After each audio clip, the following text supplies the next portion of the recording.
है everyone, welcome back to Drona academy. आज हम पॉलिटिकल साइंस के एक इंपॉर्टेंट टॉपिक को कवर करने वाले हैं जो है द पावर शेयरिंग। इस वीडियो में पावर शेयरिंग के प्रिंसिपल्स को ब्रेक डाउन करेंगे, रियल लाइफ एग्जांपल्स देखेंगे और समझेंगे कि कैसे डेमोक्रेसी की स्पिरिट को प्रोटेक्ट करता है। तो अपनी नोटबुक निकालें और चलिए इस टॉपिक को सुपर इंटरेस्टिंग बनाते हैं। And don't forget to like and subscribe ताकि आप हमारी कोई अपडेट मिस ना कर पाएं।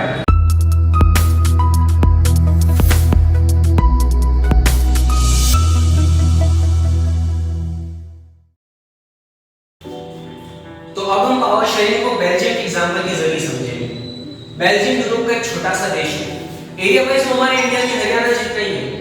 फिर भी इस छोटे से देश में लोगों को एथनिसिटी का सामना करना पड़ता है। अब ये एथनिक क्या है वो देख लेते हैं। बस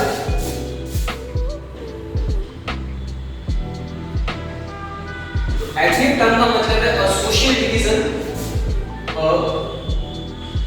social division based on a social division based on shared culture।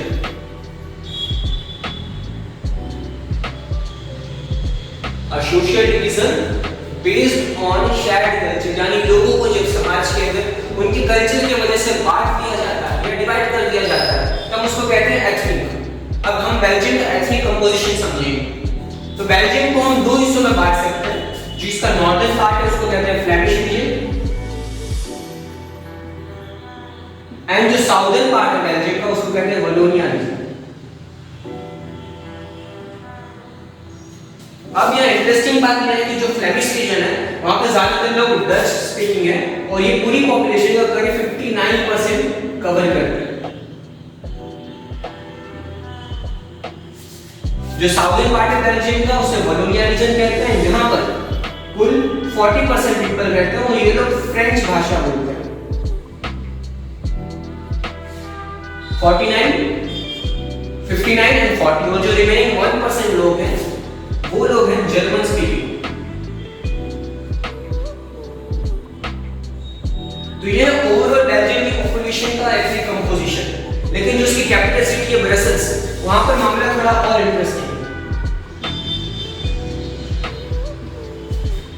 Brussels के अंदर 80% पीपल जो है वो फ्रेंच भाषा बोलते हैं और जो 20% पॉपुलेशन है वो डच भाषा बोलते हैं। तो हम इसको एक बार नोट डाउन कर लेते हैं अपनी नोटबुक में।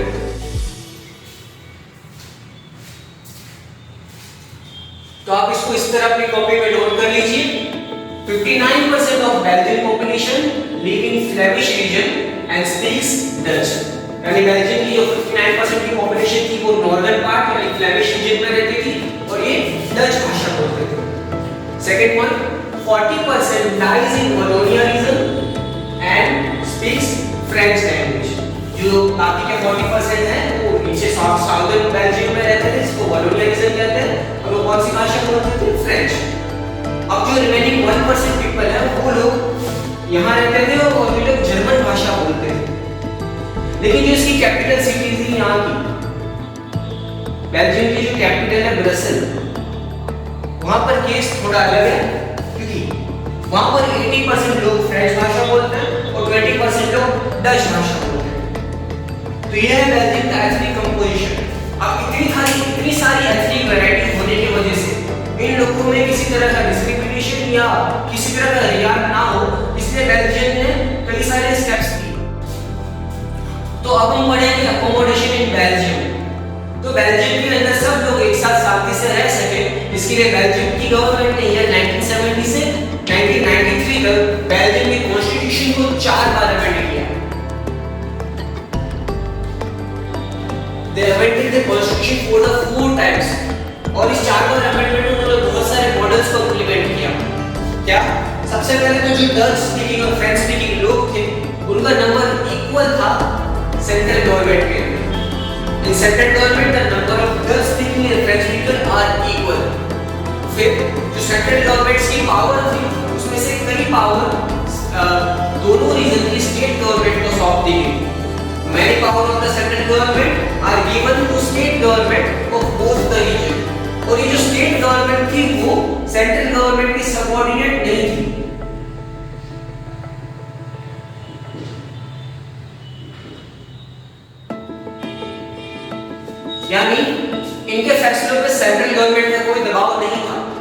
हिसाब से कानून बना सकते थे। सेंट्रल गवर्नमेंट और स्टेट गवर्नमेंट के अलावा भी ब्रसेल्स के पास अपनी खुद की गवर्नमेंट थी। Brussels as a separate government जहां पर नंबर ऑफ फ्रेंच स्पीकिंग और डच स्पीकिंग इन दोनों का रिप्रेजेंटेटिव इक्वल था, यानी दोनों ही कम्युनिटी से इक्वल मेंबर आके इस गवर्नमेंट में बैठते थे। अब सेंट्रल गवर्नमेंट और स्टेट गवर्नमेंट के अलावा भी ब्रसेल्स के अंदर एक थर्ड टाइप ऑफ गवर्नमेंट थी जिसको कहते हैं community government.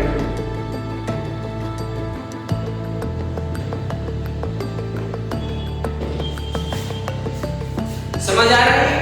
Number 1, the number of Dutch speaking and French speaking are equal in the central government.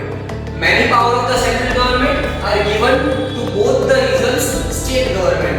और जो state government थी, they are not the subordinate to the central government.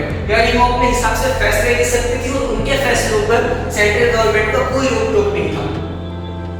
Apart from central government, state government जो Brussels की वहां की capital city वहां पर अपनी खुद की गवर्नमेंट थी और उस खुद की गवर्नमेंट की इक्वल रिप्रेजेंटेटिव थे दोनों ही कम्युनिटी से।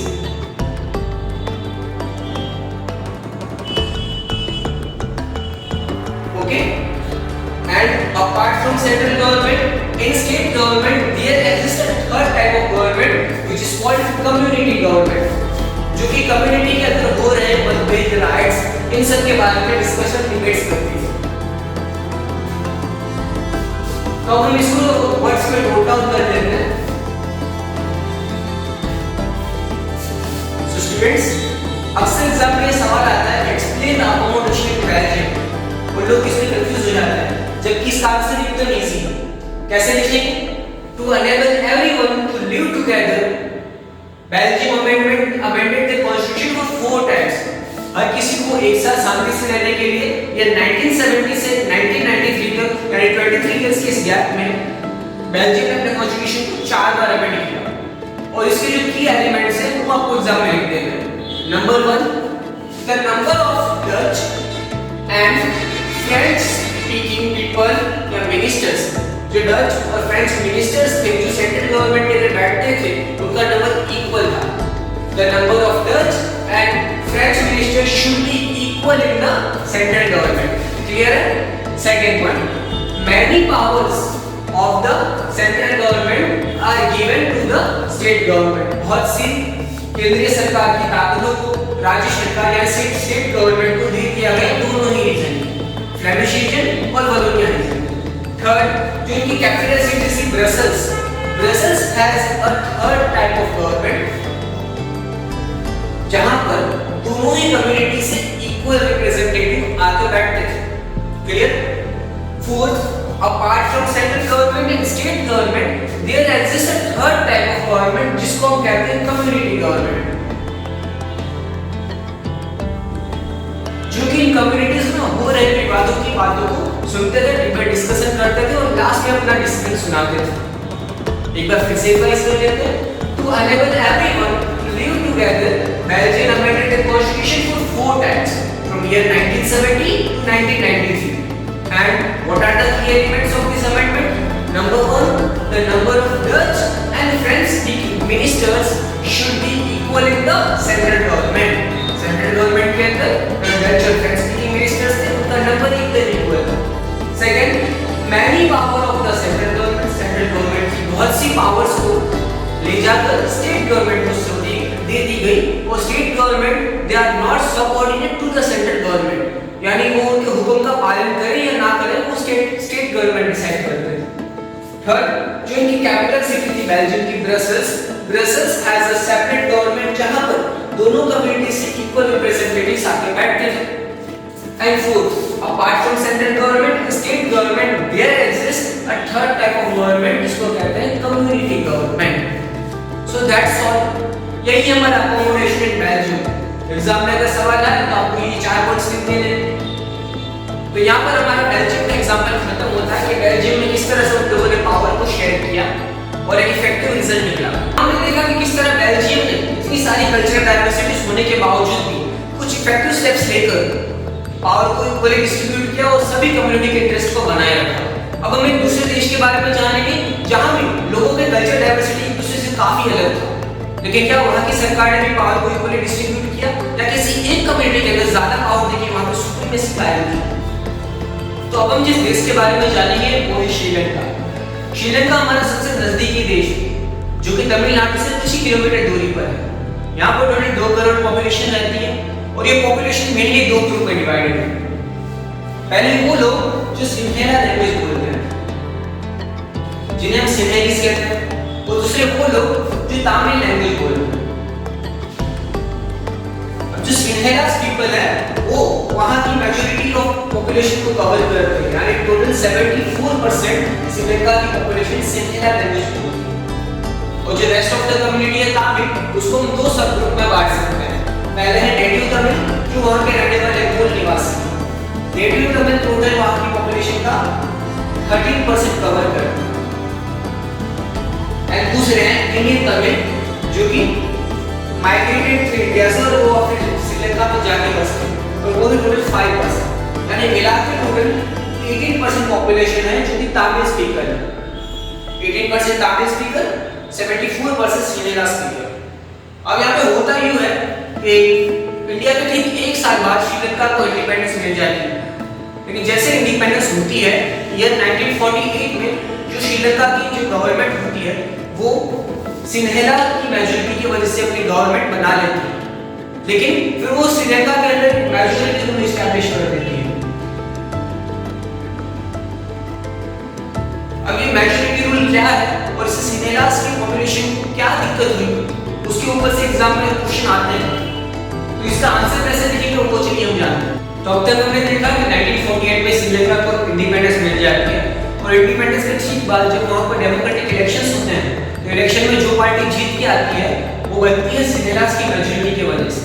अब अक्सर ऐसा देखा जाता है जब कहीं कोई मेजॉरिटी कम्युनिटी कोई सरकार बनाती है, तो जो माइनॉरिटी कम्युनिटी होती है उनको एक्सप्लॉइट करा जाता है, या उनकी नीड्स और उनकी एस्पिरेशंस को सुना नहीं जाता है। तो ऐसी कंडीशन को हम कहते हैं majoritarianism. What is majoritarianism?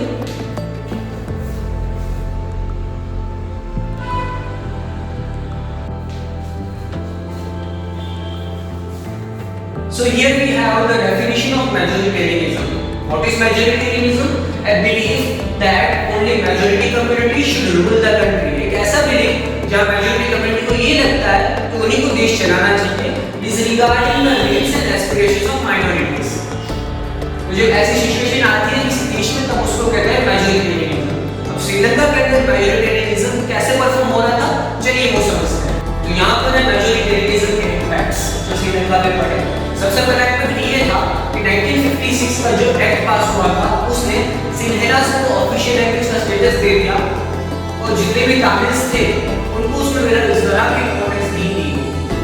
Second, government ने एक ऐसी पॉलिसी फॉलो की जिसके अंदर जितने भी सिंहेलास एप्लीकेंट थे उनको यूनिवर्सिटी की पोजीशन में और गवर्नमेंट जॉब्स में इजीली रिजर्वेशन मिल जाती थी। थर्ड, जो नया कॉन्स्टिट्यूशन बना था वो ये कहता था कि जो स्टेट है यानी जो श्रीलंका है उसको बुद्धिज्म को प्रोटेक्ट और फोस्टर करना चाहिए, यानी इसका कोर, क्योंकि सिंहेलास में मेजॉरिटी रिलीजन जो थे बुद्धिज्म को फॉलो करते थे, और बाकी के रिलीजन जैसे हिंदू, इस्लाम, वो लोग तमिल लैंग्वेज बोलते थे। तो इसके चलते हुए जो तमिल्स एंड मुस्लिम्स थे वो इससे नाराज हो गए। So here are the 3 impacts of majoritarianism in Sri Lanka. Number 1, in 1956 an act was passed to recognize Sinhala as an official language, disregarding the importance of Tamils.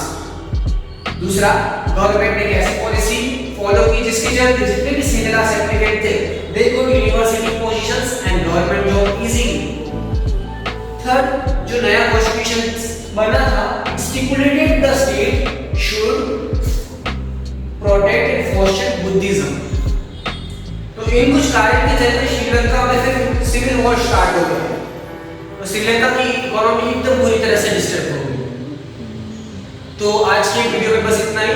आज हमने power sharing का introduction और majoritarianism in Sri Lanka और Belgium का accommodation पढ़ा। Next chapter में power sharing क्यों जरूरी है and what are the forms of power sharing हम उसको डिस्कस